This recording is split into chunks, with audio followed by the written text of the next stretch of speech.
What's up, world? It's your boy Ruminator 2000, and I'm back, and I have a story for you. Okay, so let me tell it. It all began while I was in college. I was a typical college student, so I started doing a lot of drugs and weed specifically, but a little bit of LSD and a little bit of mushrooms, magic mushrooms. If you don't know what these drugs do, they're hallucinogens, so they make you hallucinate.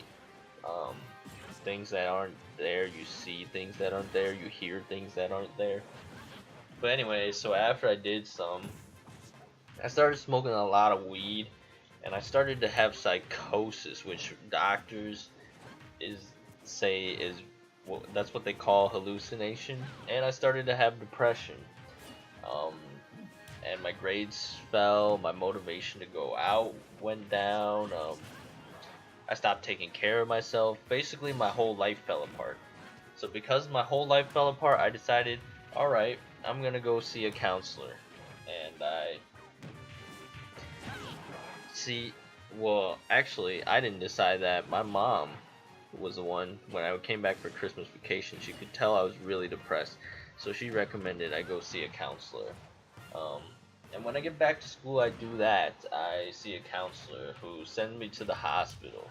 And I remember specifically what he said to me was like, he was like, Ruminator, do you think you're evil? And I was like, I don't know. And then like he looked at me for a second and like eyed me, and then he's like, Ruminator, I think you're starting to lose sight of reality. I need you to stay here, and I'm gonna call the hospital, and we're gonna send you right away and get you some help.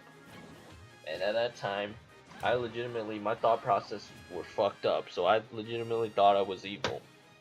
But anyway, things happen, and I go to the hospital, and then I recover.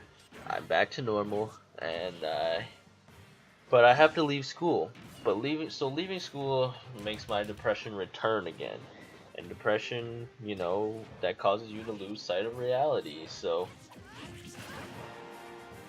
um, I started having psychosis again, and I thought it was all Satan, and my psychosis was making me think that Satan was out to get me, or that God didn't love me, things like that.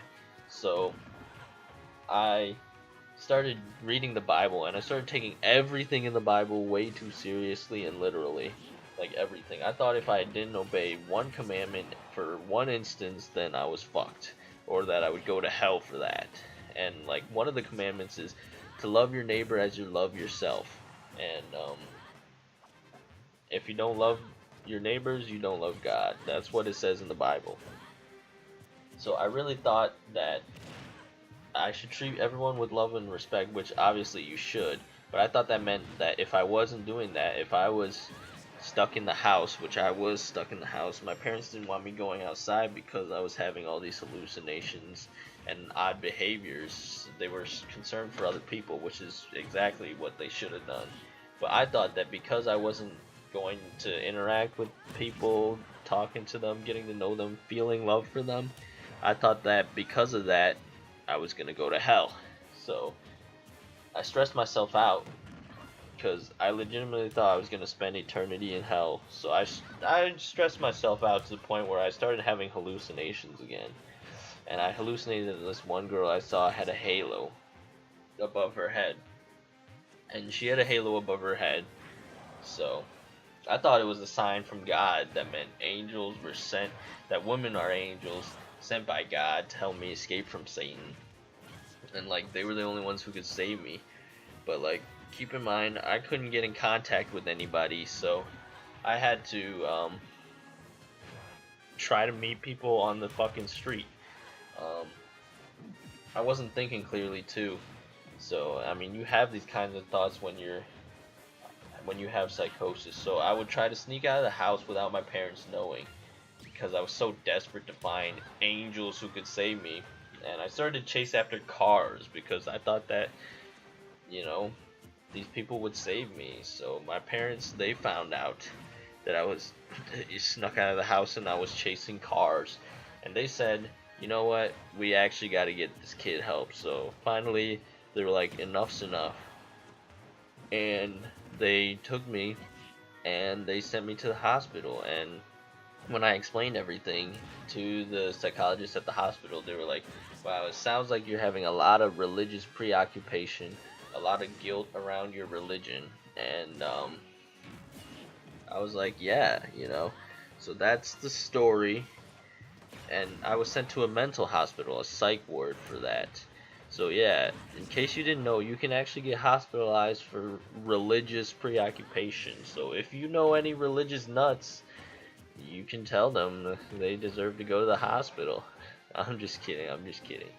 Um, but yeah, that's my story, and my story is probably actually more common than you think. Um, there were some people in the psych ward who seemed to be going through similar things that I met. So please, if anyone has a mental illness, you know, don't make fun of them. Anyway, like, subscribe, and peace. I'm out.